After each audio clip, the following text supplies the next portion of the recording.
Welcome to the annual TD Lecture on Philanthropy. I'm Susan Phillips, Professor Emerita with the Philanthropy and Nonprofit Leadership Program in the School of Public Policy and Administration at Carleton University, and I'm delighted to be moderating this session. As we begin, I'd like to acknowledge that Carleton University is located on the traditional unceded territories of the Algonquin Nation. As settlers, immigrants, and their descendants, and as visitors, we honor and respect the many Indigenous peoples of our locales and hope for a more just future together. Please note this session is being recorded for educational purposes. We in the Master of Philanthropy and Nonprofit Leadership Program are delighted that the TD Group, has been a supporter of the program in so many ways since the very beginning, some 13 years ago. And it's my pleasure to introduce Lee Rose, Manager of Community Engagement at TD, to provide a welcome. Lee, thank you for joining us. Thank you, Susan. It's a delight to be here with everyone. On behalf of TD, as you mentioned, TD's been a supporter of the Philanthropy and Nonprofit Leadership Program at Carleton since its inception in 2012. And we're proud to present today's lecture on philanthropy and nonprofits in the innovation economy. I have the great pleasure of holding what I think is the best job in the bank, leading community engagement across Ontario for TD. Part of that includes stewarding and building relationships with organizations and initiatives that TD supports through our philanthropy, through our sponsorships, and through colleague volunteer programs. As some of you may know, I'm not actually a career banker. I'm a recovering executive director. I've been a program manager, communications director, and board chair, and continue to be a forever fundraiser. A good range of experiences collected across a 15-year career in the charitable and nonprofit sector. And several years ago, actually, when I was at Community Foundations of Canada, I had the opportunity to be part of a cohort-based graduate diploma in social innovation and systems at the University of Waterloo. And my capstone project there was essentially a study of social position for systems change, how both individuals and institutions can and must leverage their relative position or role in a system to affect and influence change or innovation. As someone who spent most of their career working in smaller nonprofits and systems, let me tell you, it's been an interesting journey, bringing that systems and innovation lens into a large and often entrenched system like a bank. Sometimes it feels daunting and impossible. What change could I possibly make? Other times it feels like it's all systems go, and I'm inspired by the results that come with having impact at scale. So that's why I'm particularly keen to hear from Dan, Andrea, and Lisa today as they share their insights on how the philanthropic and charitable sector and systems actors like all of us can support, spark, and enable innovation and be active contributors to the reinvention of our economy. It's a very timely topic of conversation. So on behalf of TD, thank you so much for the opportunity to be a part of today's lecture and to learn from each of you. Thank you, Lee. It's been a great pleasure to work with TD over the years. Let me reiterate a bit of the rationale for this session. As Lee said, Canada is in the process of reinventing our economy with a focus on innovation and productivity. But the emphasis in that has been on big physical infrastructure. And I would suggest to you that the philanthropic and nonprofit sector has been almost invisible so far in this agenda, whether that's by the federal or provincial governments. Yet the sector can and should play a vital role through its human capital, through building strong, inclusive communities that can attract global talent, through services, through philanthropy with its opportunity to take risks, and a greater collaboration between governments, the private sector, and the philanthropic nonprofit sector probably benefits us all around. So some of the questions we want to ask is, what does innovation mean, or should it mean in the current context? What's the role for the philanthropic and nonprofit sector? How does this sector innovate? How do we build collaboration across the sectors? And how do we get philanthropy in the nonprofit sector on the policy agenda? We're joined by three thought leaders in this space who are dynamic trio. I will introduce them very briefly, and I won't do justice to their extensive resumes, and I hope they will forgive me. Dan Breznitz is University Professor and Munk Chair of Innovation Studies and co-director of the Innovation Lab at the Munk School of Global Affairs and Public Policy and Political Science, and co-director of the Innovation Equity and Future Prosperity at CFAR, a global research organization. He has award-winning books on innovation, and I would argue there's no one better to speak to the nature and challenges of innovation. Andrea Nemtin is the CEO of Social Innovation Canada and former CEO of the Inspirit Foundation. She spent years leading organizations and initiatives that drive social and environmental change. And again, no one better to speak to social innovation by this sector. Lisa Lalonde is CEO of the Century Initiative and served as ED of the Mowat Center for Not-for-Profit Research Hub before it sadly closed. At Century Initiative, Lisa's been leading work on building Canadian prosperity, and she's ideally placed to speak to the intersections of prosperity, philanthropy, and nonprofits. Our format is I'm going to invite them to give a 1-minute, sort of a one-liner description of what they're going to say, so you know where we're going. Then each will take about 8 to 10 minutes each on their remarks, their position. We'll have a conversation among us, and we invite written questions. So please put them in the Q&A, and one of our team will be capturing them, and we'll try to address them as best we can. And then we have 1 or 2 minutes each for a pithy punchline close for you to take takeaways. So Dan, I'm going to start with you. Over to you to talk about innovation. Sure. So my 1 minute, in order not to destroy my own little speech in 5 minutes, is that we have to remember what innovation is and what it is not, and why we should care about it. But at least as importantly, as Susan has sort of mentioned, it's not just the last economic growth policies from the Feds. For the last 30 years, we have investing a huge amount to create human resources, the best human resources in Canada. And yet, for the last 30 years, all of our innovation economic policies utterly and overwhelmingly focus on natural resources. So we basically have been walking on one leg instead of two legs. I'll talk a little bit about what that means and why we should not expect the federal government to do anything about it. And therefore, we, Canadians, should put Canadians back into Canada's innovation policy. Thank you. Very promising. Andrea, what's your opening line? Well, I mean, it's interesting. Philanthropy, nonprofits, and the innovation economy, these don't actually collide very often, right? So what do we mean by the innovation economy? In Canada, governments are investing in the order of $25 to $35 billion a year into the innovation economy, specifically in industry and academia is where those dollars flow.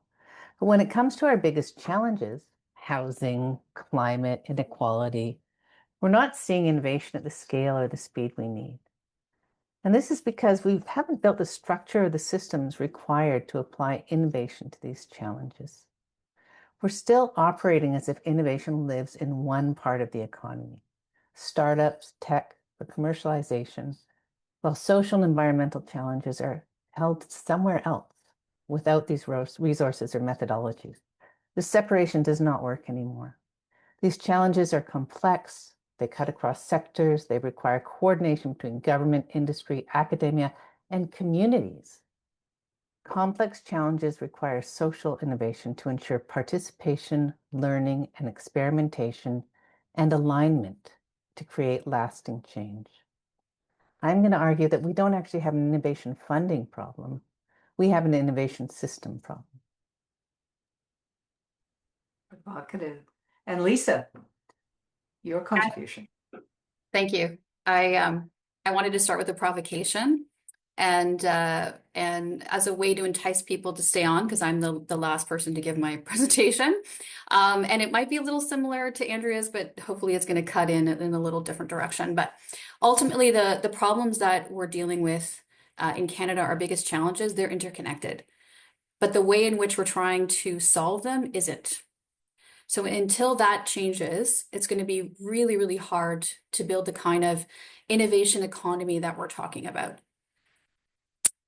And so, as Andrea mentioned, often when we think about innovation, right now anyway, it's about tech, it's about startups, but it isn't only that.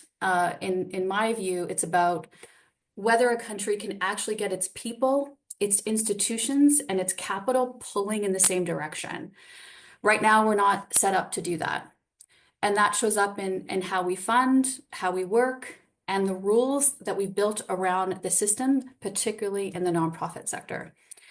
So the question for me isn't what is the role of the nonprofit sector in innovation, whether we're contributing to innovation. It's really whether we've built a system that actually allows them to do so effectively. Thank you. Lots of systems thinking. So Dan, please start us by getting us really dug into innovation in its current and more desirable form. Well, thank you so much. I'll try to be brief. Was asked to talk about all my work in 8 minutes. Let's see what will happen. So I think that the first thing that we need to do any time we talk about innovation in Canada, but especially when we talk about innovation in the third sector, is to remind ourselves what is innovation and why should we care about it. And let me remind all of us, I know most of you know that, but still, that innovation is definitely not invention, and it's definitely not just new high-tech gadgets. If invention is the act of coming up with an idea, innovation is the act of taking ideas and putting them into the reality. If you talk about the economics and economic growth, it's a proposal action of encompassing the complete process of taking new ideas and devising new and improved products and services in all the stages of production, from first to the world, improving it, combining it with others, how you sell it, how you maintain it. And this is also the same if you think about all other products or social products that we have. And at least as important, if we care about impact, is to remember that the real impact is it because it's continuous. It's not the first time that somebody came up with the idea to change our health system that it's working, or when somebody came with the first kind of highly expensive, somewhat experimental new solution for either social ill or illness. It is impactful only many years after, when we have improved it, made it so much better, so much more accessible, that we now take it for granted. That's the time when it's impact society. And indeed, what we are doing now, basically giving this lecture, TD lecture online in a high quality to people all over Canada and the world, is something that took about 150 years to do. And as all of us, and especially Susan and myself, remember, even 12 years ago, we would do anything in our power to make sure that we are avoiding online presentation, because not only the quality was bad, but it would cost hundreds of thousands, not millions of dollars to get the right equipment for a sort of high quality product. And yet, COVID arrived, and suddenly we all opened Zooms, Teams. They might not be perfect as a face-to-face, but they allow us to continue our crucial services and education. And even more importantly, instead of thinking in millions of dollars, we didn't even think about the cost. It became electricity. It became clean water in the houses. And that's the time when innovation really impacts society. It also is critical to remember that there are basically only two agents that actually do innovation, whatever innovation it is. And those are organizations and individuals, which, at least in the last 10 years, we tend to call them entrepreneurs or social entrepreneurs, but we're talking about humans, individuals. It is not the government, it is not the funder of innovation, it is not even educator or universities, it's organization and individuals that their aim and mission is to take an idea and put it into the reality, not just to come up with new ideas. And then we go to Canada and our very, very strange position. We are a nation with two strengths and a blind spot. We have vast natural resources, which basically is the lack of geography. And in the last 30 to 40 years, as a result of our collective choice and efforts, daily efforts, Canadians are now the most highly educated people in the world. So we have two of the world's most coveted resources for growth, innovation, prosperity, and well-being. And yet we have a blind spot. Our federal, and definitely in the case of Ontario, provincial programs are almost all about the geography. So basically connecting holes in the ground where you dig stuff or trees to ports and pipelines and easing up regulation to allow even more holes to be dug and trees to be cut. You look at it, it might look great. It's certainly impressive in videos, but the question is, where are the Canadians and where is the immense human capital that we have in our creativity and innovation embedded in this vision? And the answer, it is not. Even worse, Economics 101 should tell all of us that if you build this infrastructure that basically create incentives to dig holes, get whatever you get from the hole, not even work on it so much and just push it as fast as you can outside your economy, you are creating incentives to, again, not use our human capital and our creativity because you further cement what is known as our non-innovation equilibrium, where companies and organizations and Canadian can make a lot more money and a lot more profits without doing the risk and uncertainty of innovation or even engaging with new knowledge. And we have seen the results of walking basically on only one leg for the last 30 years. While on one side, we have massive proven potential of the most highly educated workforce. We lead in higher education R&D, from artificial intelligence to quantum computing to diabetics drugs to weight control drugs. We have extremely high level forced participation rate of almost 80%, unlike some people that might claim that Canadians are lazy.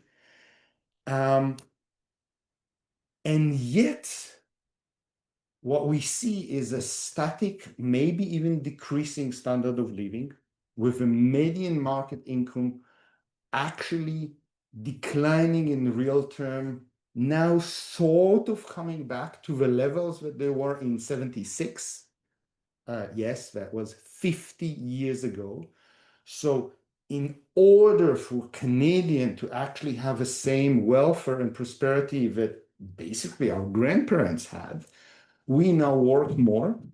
And to make it very concrete in terms of a social impact of that, all of us in this generation, the times we have kids in the house is usually from 0 to 18. We have 8 months less spending with our kids. Wake time, real time with our kids, because we have to work so much more just to get to the same prosperity that our parents and grandparents have. And our productivity in GDP growth is stalling, while at the same time that we are more and more and more educated. We are unbelievably bad in not investing in workers. So our businesses and public sector does not buy new capital equipment, does not engage with new technologies. We are even number 6 or number 7 in the G7 group we claim that we are part of. It's not clear we should. And we have dismal business investment in innovation, or as a matter of fact, in any kind of engagement with innovation and new knowledge. And if you wonder why, the answer is quite clear. You look at the other side of what business care about, and you look at profit margins, and Canadian firms are more profitable than ever before. So if I'm a business leader, I should not, under those conditions, actually engage with innovation. I am making profits hands over fist to my stakeholders and shareholders without taking risk. Instead, I'm taking Canadian, extremely highly educated, over-educated Canadian, pay them less than their fair market wages compared to other G7 countries, and putting them to work on without innovation on all technologies. And because they're so highly skilled, I can still produce just enough productivity that my profit margins under the conditions the Canadian economy works in are actually higher than the US. So that's not a surprise we are stuck in this equilibrium. To put it into perspective, there's a thing called TFP, total factor productivity, or multi-factor productivity, which is a code name for economists to not admit that they actually can't explain everything. But one of the 2 things that it does explain, or it at least measure, is how well you are using your people, your human force. So let's think about a sport metaphor. If I know the quality of the players in each team, I could predict how well they're doing. And if they're doing above it, my managers, my leaders are doing so much better. If they're doing below it, then we know what the managers and coaches are really worthwhile. To put it in Toronto motifs, the Canadian leadership, both in business and the public sector, thinking about the innovation, creativity, and education of Canadian, have managed the same success of the Toronto Maple Leafs. While what we should aim for is, if anyone is following my Toronto Raptors, is getting to the playoff with a team which on paper has less skill than many others.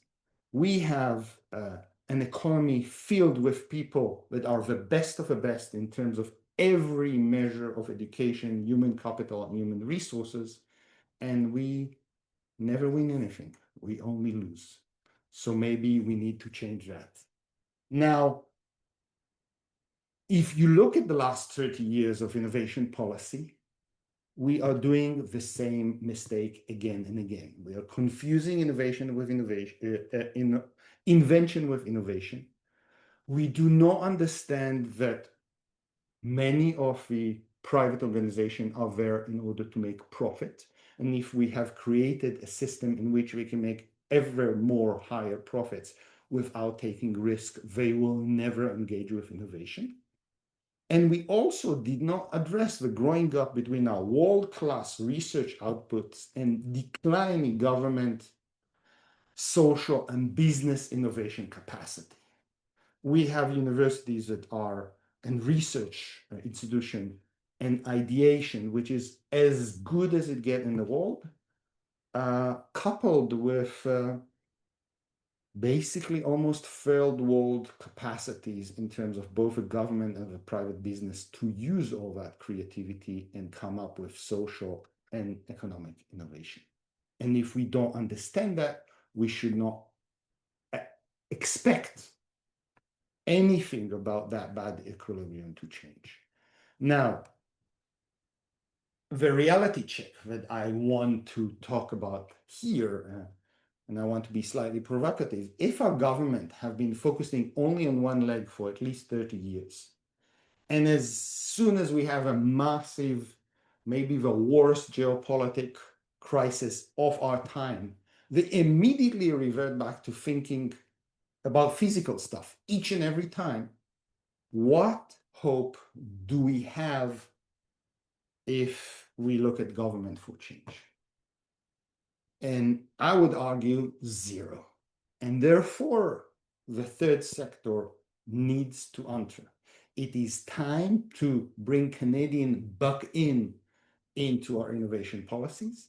It is time, and we have done it in the past as Canadian, both on the local level and the provincial level and an organization level, to come up with ideas for solution and things we care about, and to trust our government, which is not very innovative, but to still has the capacity to understand what works and what is good. And if we, Canadian and the first sector, actually create those experiments and scale them up and show that they work, that our government will take them, elevate them, and make them into a national and federal policies, like things that we have done in the past, from health to drugs, to education. And in order to do that, however, I think we have to rethink what is innovation in our innovation policies and what choices we as Canadian and the third philanthropic sector have in order to at least start the change, not wait for our elected officials and public servants to start the change for us. And I'll stop here. Thanks, Dan. You indeed got us off to a provocative start. I can't help responding with an Ottawa response, which is go, Sens, go. But Andrea, how does some of this apply to social innovation and to the disconnected systems that you and Lisa have spoken to? The role of philanthropy. You yourself were a CEO of a major foundation. So over to you. Yeah, thank you. I mean, first I'll just sort of say, like, I think the hypothesis that if we create and demonstrate the solutions that can solve our problems, that government will adopt and scale them, I just want to say bless. I'm glad you can believe that. I've not found it to be that simple. And in fact, I think that's one area that I'll talk about at the end of my talk, because what I've learned is that it doesn't matter if something's working or is right. If it doesn't fit into the current system, it will be resisted. And so this is where innovation, it's, you know, that what I find with innovation that has to do with social environmental challenges is that they face the same sort of valley of death that traditional innovation does, which is when our current system is not ready to adopt something new, doesn't really want to change. It takes quite a bit of effort to get over that. But I was going to start actually with something completely different. That was just my sort of bantering with Dan, which I would love to do because I'm just like love that brain is you know, I agree with so much of what you say. I wanted to start with actually questioning people, what do you picture when you hear the term prosperity and prosperous community? Because innovation has been put as a driver for prosperity and economic growth. It's our beacon of hope, right? And when we think of the term prosperous community, I think of neighborhoods with good schools and hospitals and green spaces and arts and culture. And I imagine people on the streets feeling safe and knowing each other. You know, real prosperity is more than GDP. It requires both productive capacity and social capital. We do need productive capacity. We need to be able to innovate beyond innovation. But we also need the sort of social capacity. You know, if we build the money, we know sort of the sort of ideas of money without a functioning civil society is just dystopic. So I think Canada stands at a very pivotal moment. We face a convergence of interconnected challenges. We know that housing and health, climate disruption, economic precarity, all of these things are deepening our inequality and eroding social cohesion. They shape everyday lives of millions of people, and they aren't merely political problems. They're systemic risks that threaten our shared prosperity. And solving them, I believe, will require a new kind of innovation, one that's purpose-driven, people-centered, and could be distinctly Canadian. I think our fragmented innovation system is not creating prosperity for Canadians. I think we will all agree on that. And we conflate invention with innovation 100%, prioritizing the creation of new ideas while underinvesting in their adoption. And this happens in both tech and STEM as well as in the social system. And we also focus on product innovation for commercialization, which tends to benefit unicorns and their investors. The challenge then is not only to generate innovation, but to organize a system so innovation can contribute to widespread public benefit. If Canada wants an innovation system to serve all Canadians, it must strengthen not just technological capacity, but also the system capacity. And I think systems can innovate, not just people and enterprises. System capacities that enable coordination, learning, and adoption. These are what we need to build. This is the sort of the whole society approach, because we know these siloed approaches fail at unlocking the resources required to tackle complex and wicked challenges. Perfect example, emergency rooms are building affordable housing because it's the only way they can get their costs down. The people in their ER rooms are unhoused. They wouldn't be sick if they actually had a place to live. So these sort of holistic, interconnected challenges is going to require a different way of working. Historically, Canada's innovation program has been built around a triple helix. And I'm going to just show I'm not going to do a lot of slides because I know this isn't a slideshow thing, but there's just a couple of visuals to sort of help share what I'm sort of trying to express here. A triple helix, I don't have sharing capacity, but a triple helix is essentially where we have government, academia, and business. And all of our innovation resources flow amongst those three sectors. We need to expand this to have our innovation system into a quadruple helix. And this is not my thoughts. I'm not this smart. This is actually the work of Schultz et al. It was first published in 2019, the quadruple helix of government, business, academia, and civil society. And this is where philanthropy and the nonprofit sector live. They live in civil society. So if we are able to do these sort of four different areas of work and integrate civil society into the innovation system, so government is doing innovation support, policy frameworks, regulation, professional expertise, businesses include social entrepreneurs, research and development. Businesses include nonprofits. A nonprofit is a corporate structure. They provide products and service development. They need support for market development. Academia is really all of the innovation dollars, almost all of them, and many people write about this, are going towards STEM. We need increased support for the social sciences and humanities if we're going to be able to solve these challenges. People who can think in a systemic way.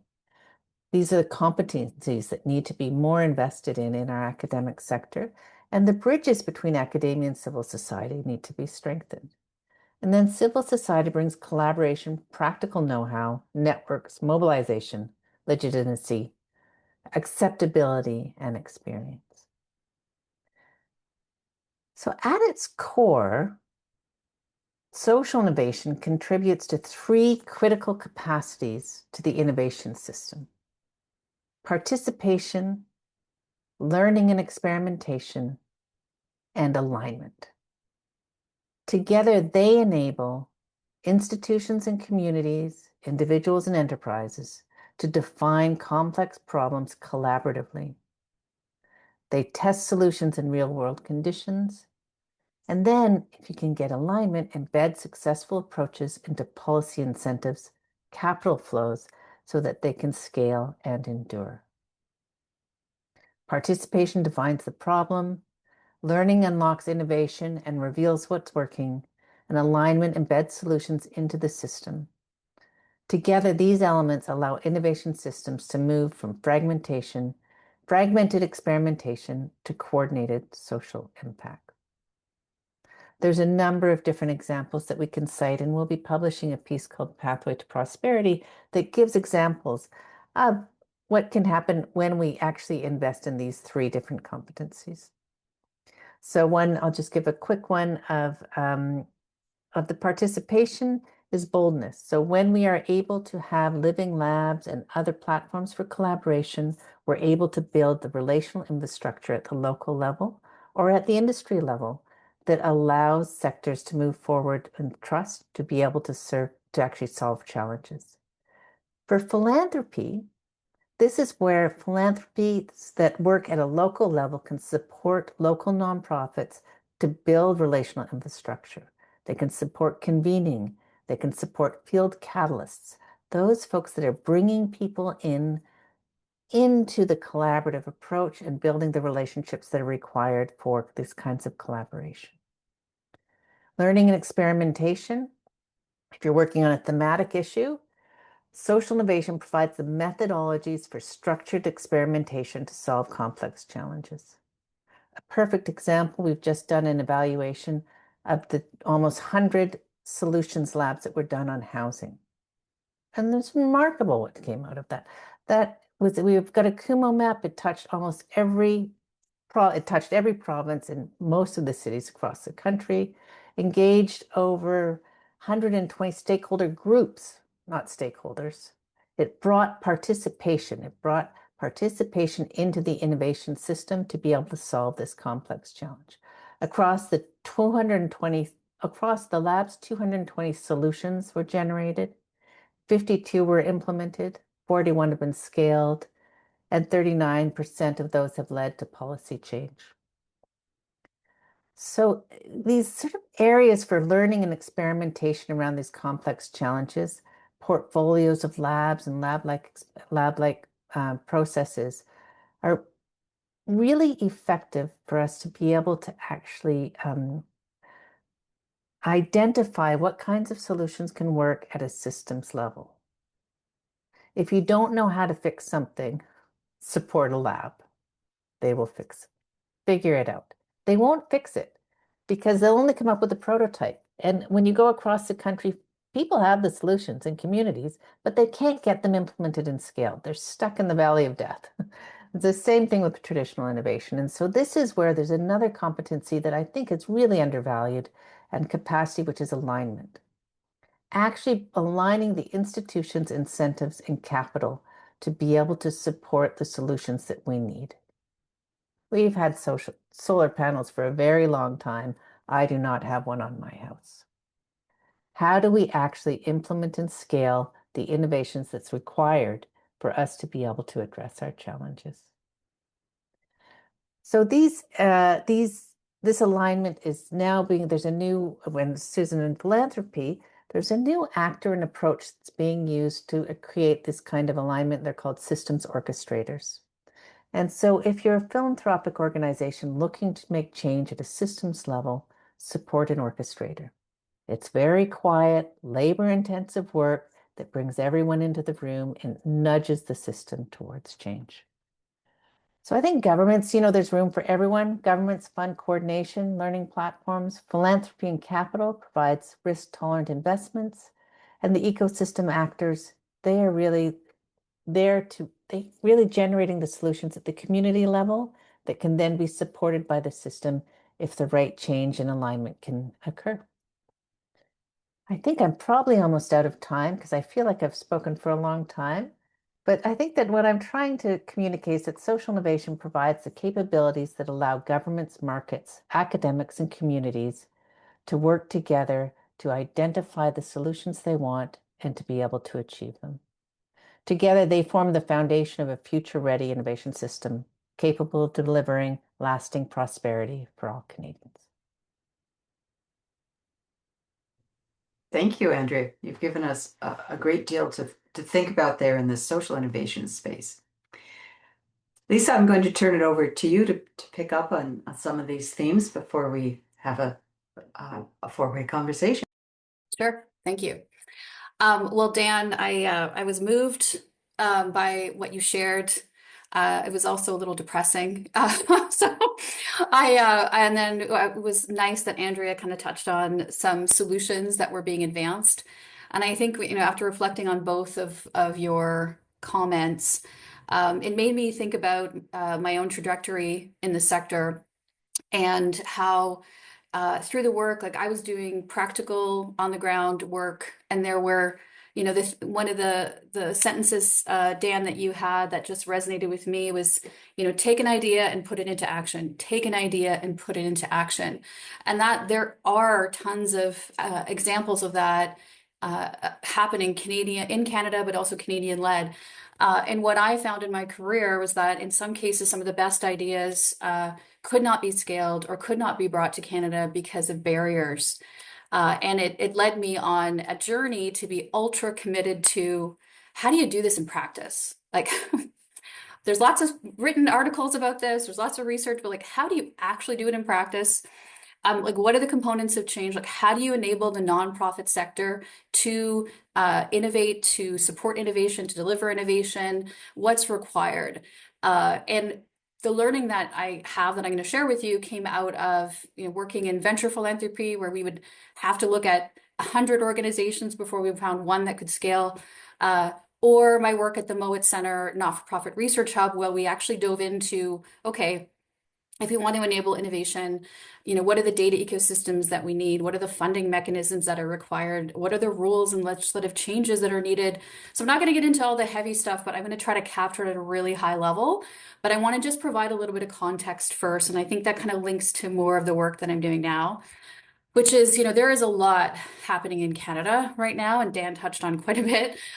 There's a lot of shifts that are happening. So we have an aging population, a crashing fertility rate, we have fewer workers coming in, and there's growing pressure on healthcare and public services.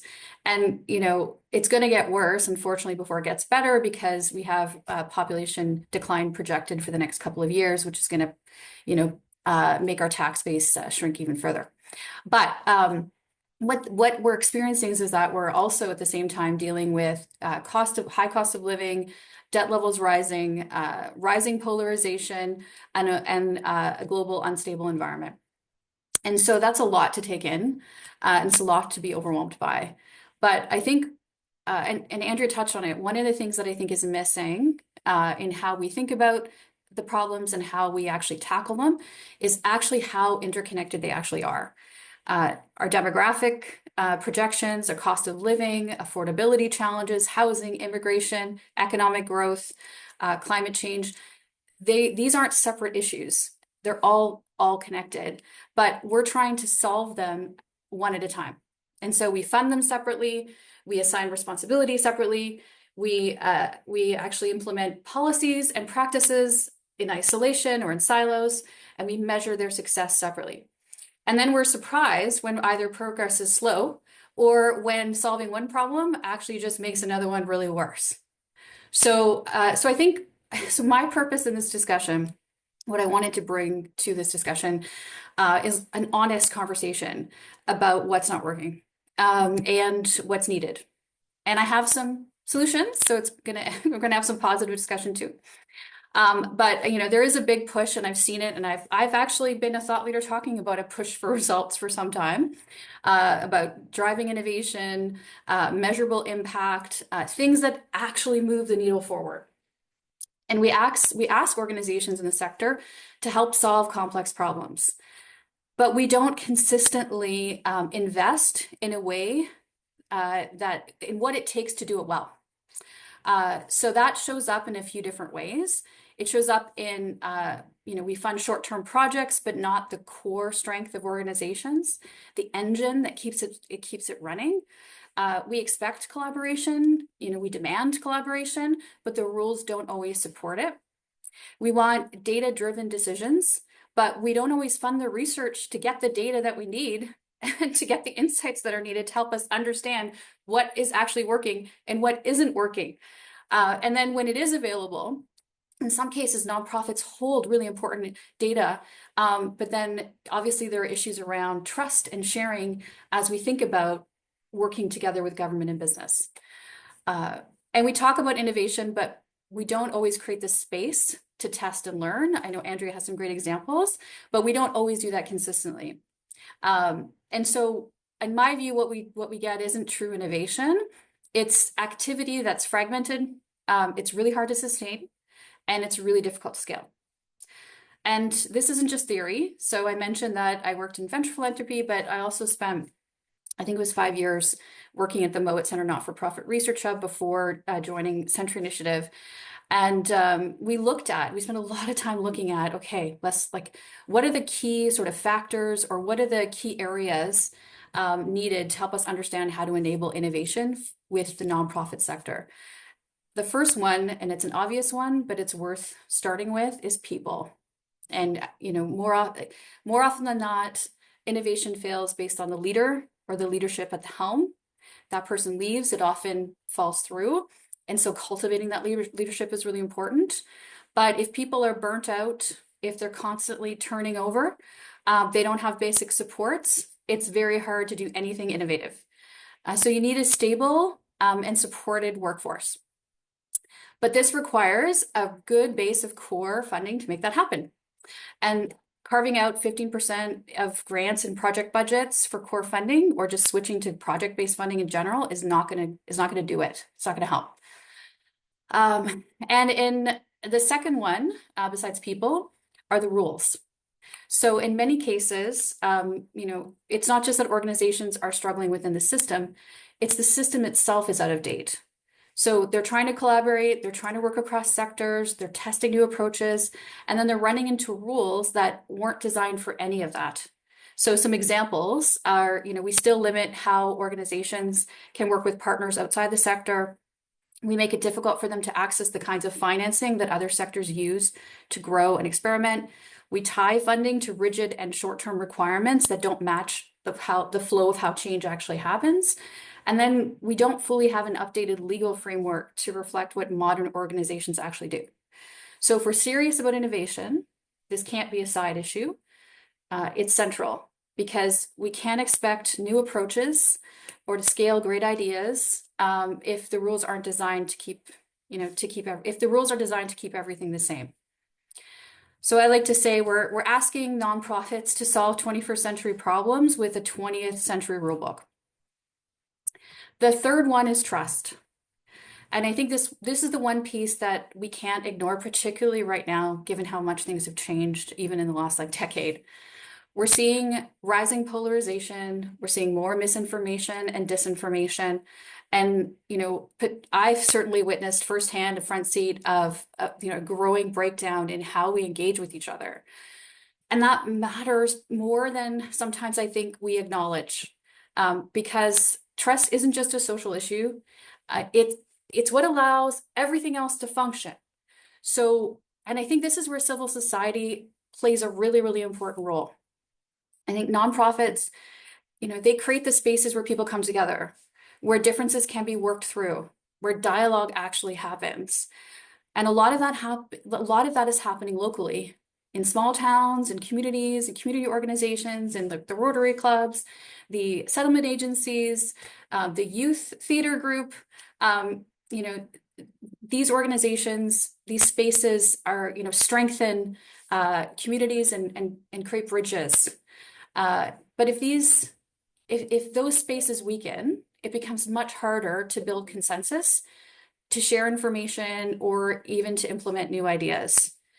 And if that happens, in my view, innovation doesn't just slow down, it actually stalls. The sector helps hold the space for how society functions, and we can't let it weaken. And then the fourth area is data. So if we don't know what's working, it's really, really hard to improve or scale anything. And right now, we have real gaps in what we know. We don't fund the data and insight generation, as I mentioned, in order for us to really understand what's working. we're consistently underfunding this work to build that knowledge. And as an example, the Mowat Center lost its funding and closed its doors, I think it was 6 years ago. And there's, I think, at least 4 other think tanks that have actually closed in the last decade. And that's just those think tanks. But at the same time, as technology evolves, there's also the questions of guardrails. Like I'm deeply concerned about predictive analytics right now. But we have to make sure that these tools are used in ways that reflect our values and that maintain trust. Because I think if those conditions aren't in place, I don't believe that meaningful innovation can actually happen, no matter how many projects we fund. So okay, what do we do differently? First, I think, getting back to my provocation, I think we have to recognize that the biggest challenges that Canada faces, they don't sit neatly in one place. They cut across sectors and they require different actors working together. And I think in many cases, nonprofits, they're already stepping into that role. They're helping shape solutions. They're bringing people together. But it's not happening consistently, as I said. And I think that's really where the opportunity is. I really would like to see the sector situate itself not as just a funder of good or service delivery, but situate itself alongside the efforts of government and business as a partner in their efforts to address our challenges. And I'll give you an example. And I will actually say it is a resource example, but I think in my view, you have to go where the energy is and like lean in. If there's energy in that space, maybe this, and we come to the table with something meaningful, maybe this is a chance for certain government actors and business leaders to finally see the sector as beyond apple pie, but actually a meaningful partner. So an example is climate and food security. So we know government has priorities in these areas. Business has the technology and the capital, but none of it works unless you have trust on the ground, particularly as they start to think about development in the North. And I think that's where nonprofits come in, especially those working with Indigenous communities. They already have those relationships. They understand the realities on the ground. They can help test new approaches, training new technologies, and support solutions that are actually led by the communities themselves. And that's not a side role. That makes the whole thing work. So that's one example. There's another one. Another way this can be done is by thinking differently about how capital, thinking differently about capital. So not just in offering grants, but investment capital, because philanthropy can help shape markets. And that can look like buying local newspapers and keeping them in the community so that we can protect trusted sources of information.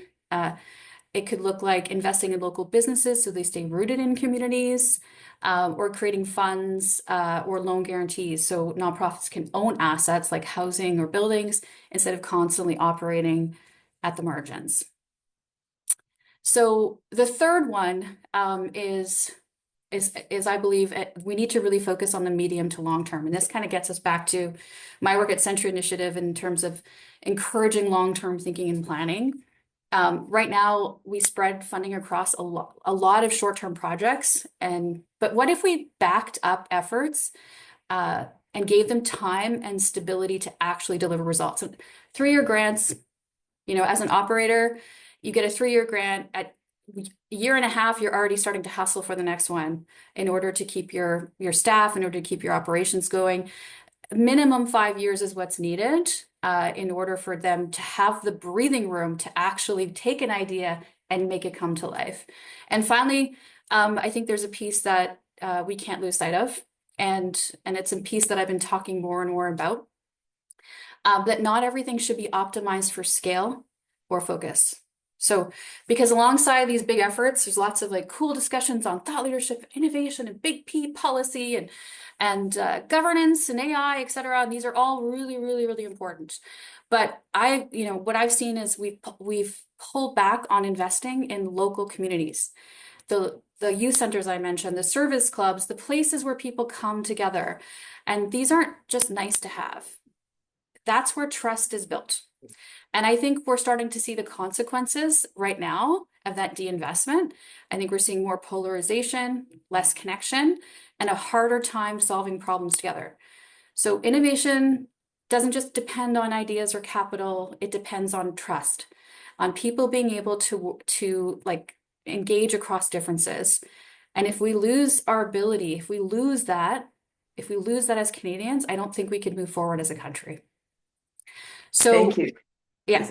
Okay. All right. That's Okay. it. Good. I'm going to bring us into a conversation. And that was a great place to start. And Dan, the title of your award-winning book is Innovation in Real Places. And Andrea, you talked about that. So one hand, we have scale that you all talked about. On the other hand, we have specific communities and places.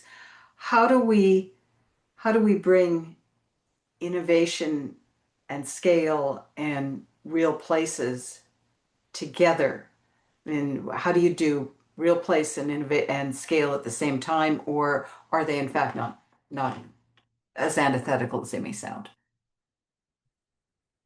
Let me, whoops. Do you see me? Because on my screen I got frozen. So all is okay? Yeah. All is okay. Okay. I think that we are now so used to scale ups being used by venture capitalists that we have completely forgotten the original meaning. And there's a lot of people now who claim that scale up does not fit any idea about innovation in real places, which is the name of my book. And I would argue that it's time we fight back.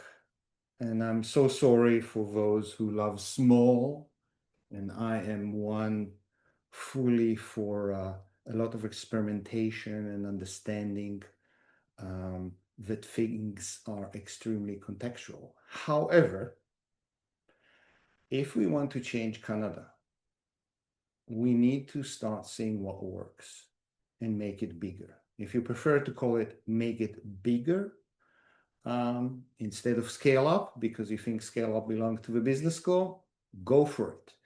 But at some point, we have to not just create small experiments, we need to learn from them, and we need to expand them with caveats across the country.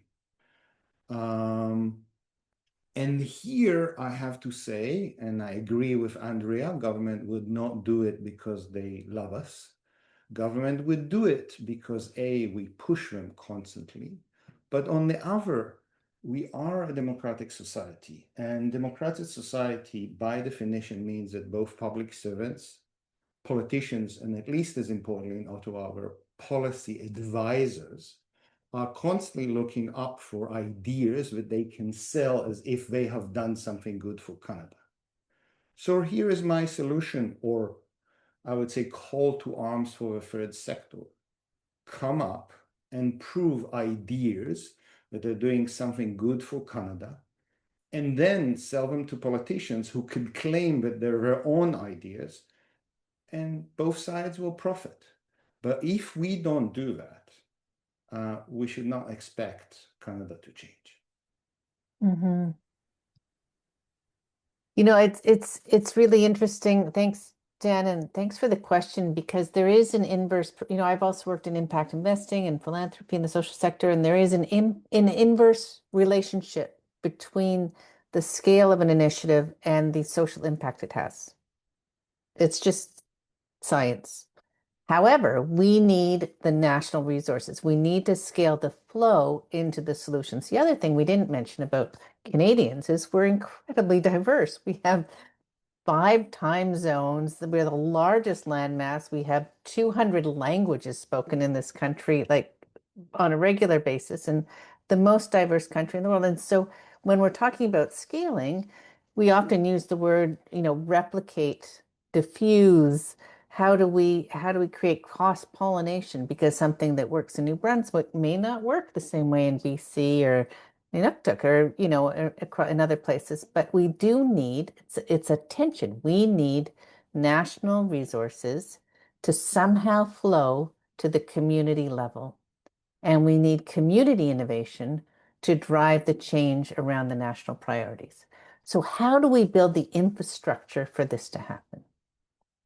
So I've had this in real time on the housing issue, right? We've now centralized our funding for community-based housing. Community-based housing is happening across this massive country. We've got one tiny little portal to fund it. It's ridiculous. It's not going to work. We need to diffuse the decision making.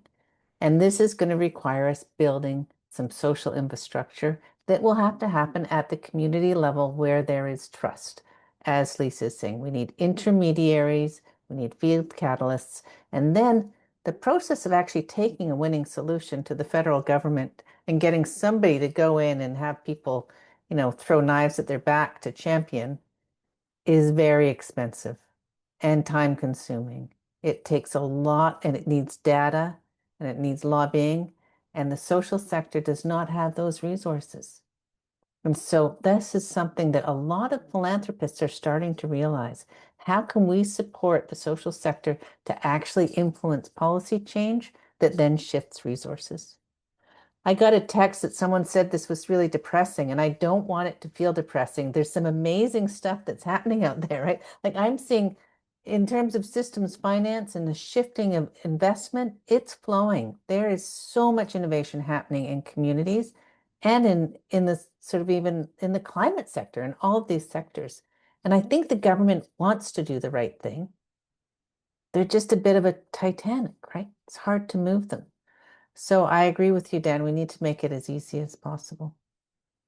I want to pick up on that point directly about the role that philanthropy, particularly big philanthropy, there's billions of dollars sitting in foundations, in 11,000 foundations in this country. But we've often had, and I've spent most of my career trying to convince students to go out and encourage philanthropy to be more audacious. Philanthropy does many good things, but big philanthropy tends to focus a lot on hospitals and healthcare, not to disparage them, they're good causes. But in terms of thinking about how philanthropy can use its risk capital, its patient capital, can be there for the long haul, and to work with government and how to get governments of all time to work more closely with philanthropy. I think they're not in the same dance. So is there a way to bring these connections more? I mean, I think we need to make sure that we don't let government off the hook, right? Social innovation has to be integrated into our innovation system. We have to adjust our current innovation system. We can't have philanthropy doing what our federal government needs to do or provincial or municipal governments need to do, but they can de-risk 100%. And I think that they can influence, right? They can advocate, they can influence, they can help to support folks to try and create movements and systems change. And that's, it's a big rock to put up a hill. I don't want to be discouraging, but I think philanthropy absolutely can take on more risk, but it's best if they support the sector to do it themselves rather than start being too much of an actor in the sector. I think there is a delicate balance there.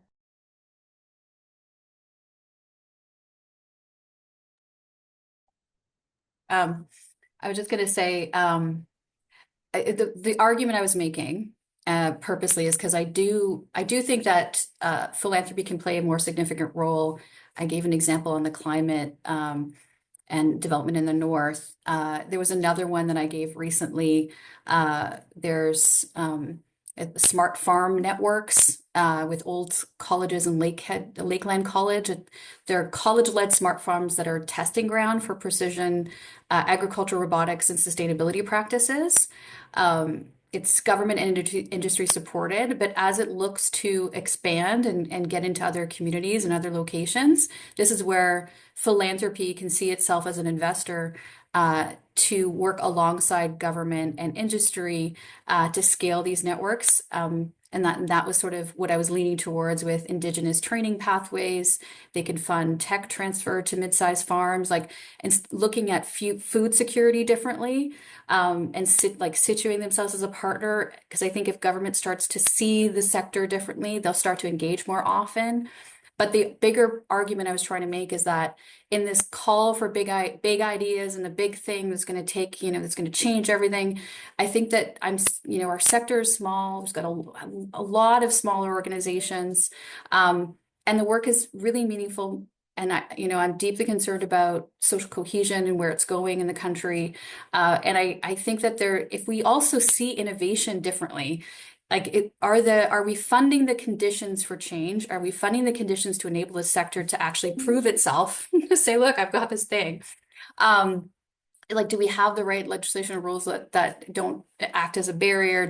Are they being funded properly? Like, do we ensure that they can actually capture the data to help them understand what actually works or doesn't? Like, immigration is a great example. There's a ton of missing data and insights, and in the absence of having actual data, it was filled with a lot of misinformation and disinformation that has actually contributed to changing Canadian perception on immigration right now. So I do think that there's a place for the big philanthropy to come in and like fund really interesting big scale stuff, but I don't think it should come at the cost of understanding the role that this sector plays in the broader system that enables innovation to take shape and bring it into reality. And that leads directly to a couple of questions from participants. One is around the role of tax policy and attitudes towards the sector and in supporting innovation. And the other is the question of, do we need to reframe innovation policy away from its productivity language? With whom? Like, do they mean like try to reframe it with government or within the sector? Well, we tend to say innovation, and Dan, you started there with that critique. We've thought of if we could only enhance productivity, we would enhance innovation, and maybe we've framed the issue in the wrong way, so that we're not helping to make us as a nation of innovators. So, innovation is not and should never be associated solely with productivity.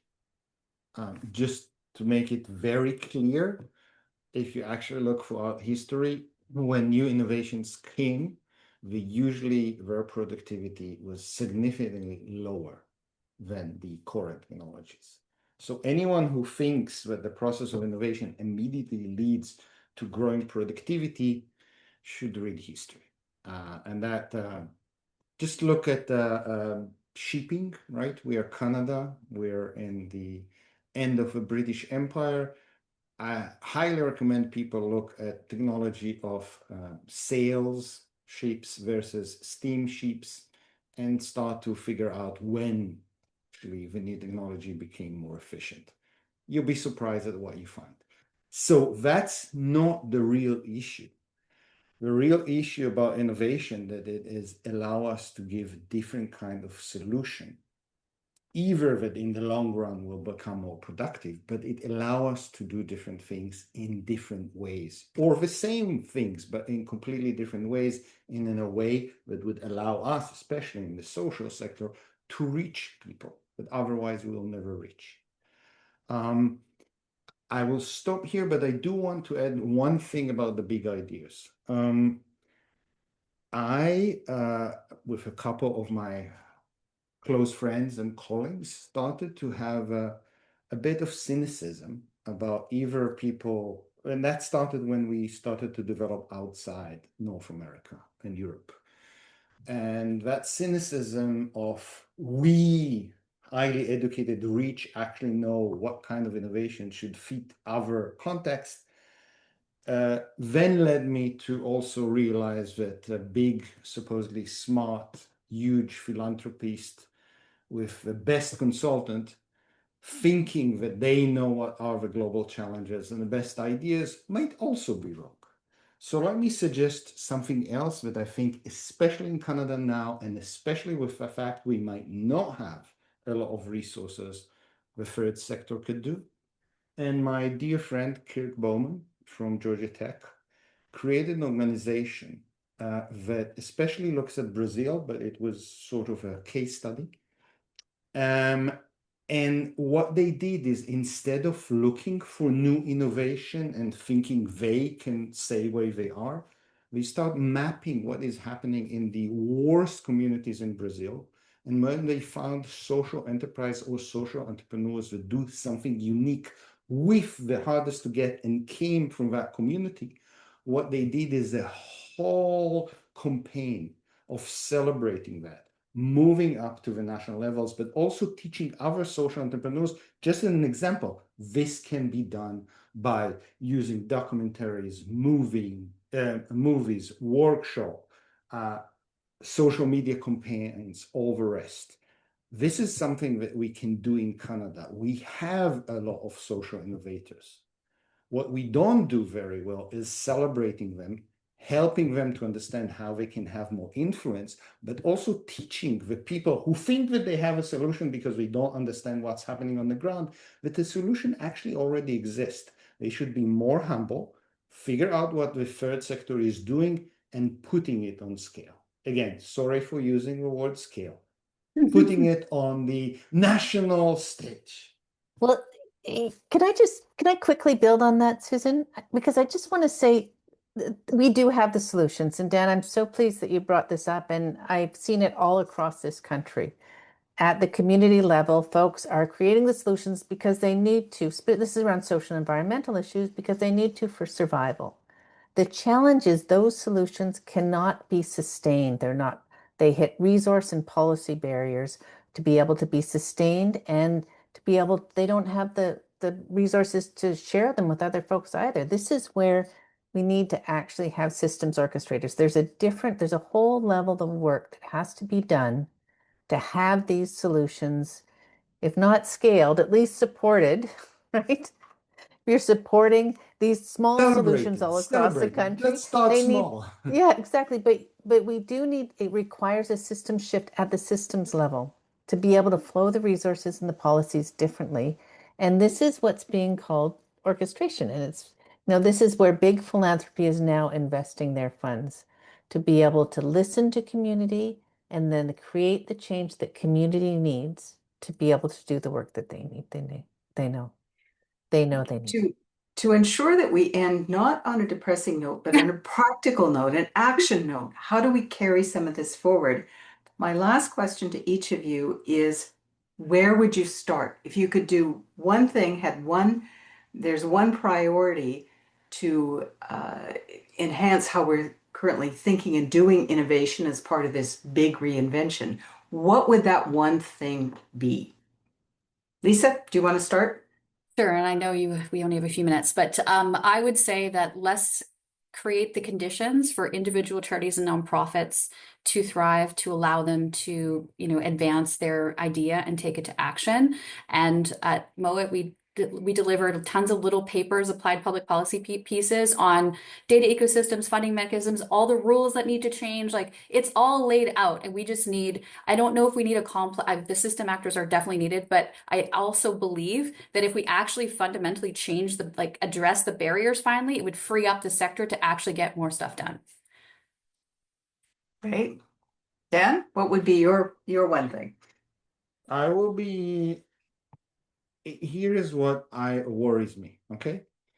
And what I would like, first of all, I would like some kind of a very pragmatic vision of what we hope to be done in Canada or in parts of Canada, because as we all said, it starts locally in about 15 years. And what do we hope that community would look like? What are the challenges? And then we can start doing reverse engineering of how to get there. What worries me about innovation policy in Canada, social and unsocial, is that we claim we want a lot more. It's very abstract. Then we usually collect metrics that have nothing to do with innovation. And it's like going into sea without a compass or GPS, but also without a destination. And then we hit a storm. And then 10 years later, we said, oh, we're completely lost. How did that happen? So let's get us a map of where we actually want to go. then contextualize it, and then reverse engineer and say, what does this third sector, what is the Philanthropic Organization of Canada can do to reach that goal? Very pragmatic, but still some kind of a vision. Right. I Andrea, last word to you. I'm going to push back against the silver bullet, because if we're dealing with complex issues, you're going to need many, many solutions. And if you know one foundation, you know one foundation. So community-based foundations invest in community. Thematic-based foundations invest in themes and actually look at the sort of the challenges around the themes and strategically invest in learning around those thematics, around what the vision of success is. Systems-based invest in systems change. But the one thing I would change, and there's a playbook on this, let's do an actual audit of our innovation system to see what kind of impact it's having on Canadians. How many of those dollars are creating substantial benefit for Canadians on the ground? And how can we shift the way we're supporting innovation to be able to increase that benefit so that it can work with the social sector and incorporate social and the social sector into its approach? That would be the one change. Thank you. Dan, Andrea, Lisa, you've given us a lot to think about. And really what we've tried to do now for more than a decade with the Master of Philanthropy and Nonprofit Leadership and our research around it is to build out data. We need to be much better at data, at critical thinking, of big thinking and application. And I know some of our students, prospective students, have joined us today, and we're really trying to create more of those animators, those doers, those thinkers. And we're enormously grateful that TD has been with us throughout that journey. So thank you all, and we've got work to do.